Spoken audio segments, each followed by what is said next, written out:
Tell them we were right. Tell them he really is coming. We just have to be patient and wait for him.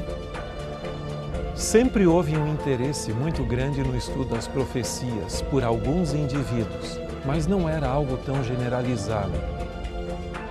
Quando pensamos em Adventista, pensamos em Miller, que começou a pregar sobre a volta de Jesus no ano de 1831. He had done what the Lord wanted him to do. You know what that was? To preach the message that was in the book of Daniel, that was closed until the time of the end, and now that we're in the time of the end, so the Lord revealed to this servant of God.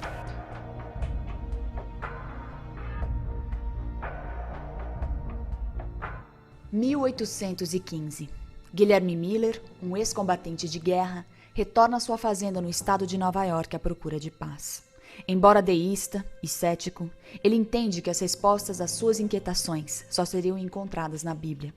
No momento em que a nação despertava para uma nova consciência religiosa, os estudos de Miller sobre as profecias bíblicas revelaram uma mensagem que não podia ser guardada.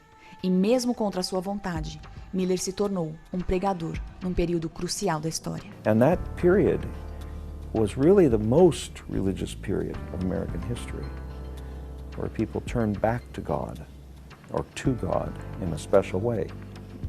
And it's interesting that that's the context of the Millerite movement, because William Miller becomes a second Great Awakening preacher, but with a kind of unique message. Miller pregava que a volta de Jesus estava muito próxima e que aquele seria um dia de juízo. Most second Great Awakening preachers like Charles Finney and others looked at the millennium as 1,000 years of increasing peace in the earth, until finally the glory of the Lord would fill the whole earth. So they had kind of a utopian approach to the work of God on earth. Miller had a very different view. He said, Jesus is soon to come. There's nothing we can do to make the earth the glory of God. We're looking for the soon second coming of Jesus, when he will appear in glory, and then he will destroy the earth and make a new earth, new heavens and new earth. So this is a radically different view.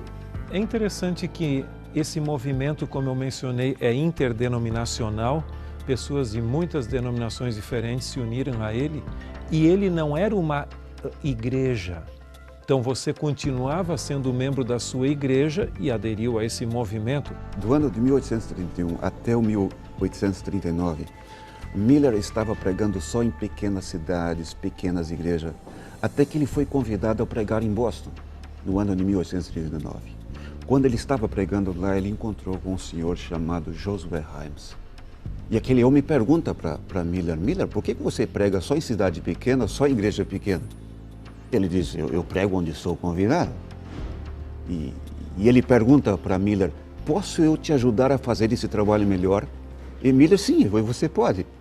E esse Josué Himes começou a pegar os sermões de Miller, imprimi-los e outro material, e começou a espalhar e convidar Miller para ir para grandes cidades, grandes igrejas. I've done some estimates, and Miller and the Millerite movement, proclamation of the soon coming of Jesus, saturated New England and New York.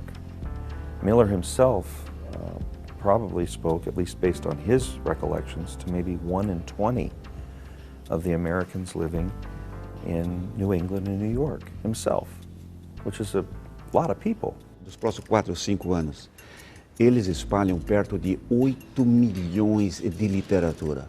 E pensar que naquele tempo nós tínhamos por volta de 20 milhões de pessoas vivendo aqui na América. O equivalente para 2 peças de literatura para cada casa na América do Norte. E os cálculos são entre 50 a 100 mil adeptos formais, porque não havia o registro de membros ali. Mas Cross, no seu livro The Burned Over District, ele menciona que além desse grupo, haviam cerca de 1 milhão de céticos expectantes. Em 22 de outubro de 1844, todos aqueles que acreditaram na pregação de Guilherme Miller estavam certos de que não só veriam Jesus voltando, mas que iriam com ele para o céu. Alguns deles venderam o que tinham, outros abandonaram seus negócios e alguns se reuniram, esperando aquele que estava por vir. Eles aguardaram até o último segundo daquele dia, Mas Jesus não veio.